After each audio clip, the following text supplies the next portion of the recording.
জাতির সামনের দিনগুলোতে এই কালো দিন যেন আর ফিরে না আসে, সেই লক্ষ্যেই যেন আমরা একটা জাতীয় ঐক্যের মধ্য দিয়ে পথ চলতে পারি। আপনাদের সবার কাছে আমি সেই দোয়া কামনা করি।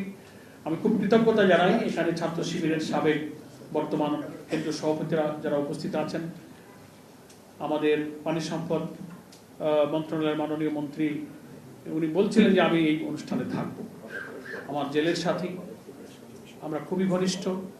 তথ্যমন্ত্রী জহিরুদ্দিন স্বপন ভাই আসতে চেয়েছিলেন, আমি আর দ্বিতীয়বার ব্যস্ততার কারণে আমি ওনাকে রিমাইন্ড করিনি, কিন্তু অ্যানি ভাই নিজে আগ্রহ করে বললেন যে আমি আসছি। সবার প্রতি আমি কৃতজ্ঞ, বিশেষ করে আমাদের সবচেয়ে মজলুম এইচ.এম. আজহারুল ইসলাম ভাই, জীবদ্দশায় আমরা ওনাকে কাছে পেলাম, বুকে পেলাম, ওনার মুখের দুটো কথা শুনে আজকে আমরা তৃপ্তি পাব। সবার জন্য আল্লাহর কাছে শুকরিয়া আদায় করি। আর প্রচ্ছদ প্রকাশন, তারা যে বইগুলো প্রকাশ করলেন, আমি জেল থেকে বেরোবার পর ওনারা আমার ফোন করে খোঁজ নিয়ে চলে গেলেন। আমি ওনাদের সবাইকে চিনতাম না, বললেন যে আপনি যদি অনুমতি দেন তো আপনার লেখালেখিগুলো আমাদের দিলে আমরা একটু প্রকাশ করতে চাই।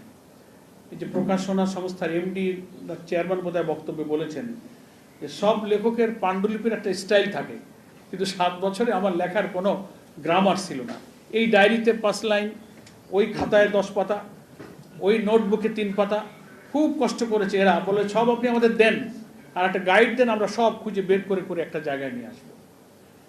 তো এরা সব সেট করে প্রুফ দেখানোর পরে আমি খুব আশ্চর্য হলাম যে অন্তত বিশেষ করে এই লৌহ কপাটের অন্য জীবন বইটা অন্তত 7-8টা জায়গায় পাণ্ডুলিপিতে আমার, মানে কখনো 6টা কারাগারে আমি ঘুরছি, তো খুলনা কারাগার, কাশিমপুরের 3-4টা কারাগার, নারায়ণগঞ্জ কারাগার, নাজিমুদ্দিন রোডের কারাগার, কেরানীগঞ্জের কারাগার, সব কারাগারেই লিখছি। সবগুলো কারাগারের বিধি এত কঠিন ছিল যে খাতা নিয়ে বেরোনো যেত না, যা লিখেছেন তা আবার রেখে আসতে হতো।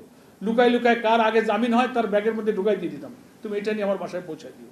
এই সবগুলো কালেক্ট করে প্রচ্ছদ প্রকাশন কষ্ট করে এডিটিং করেছেন, প্রুফ দেখেছেন।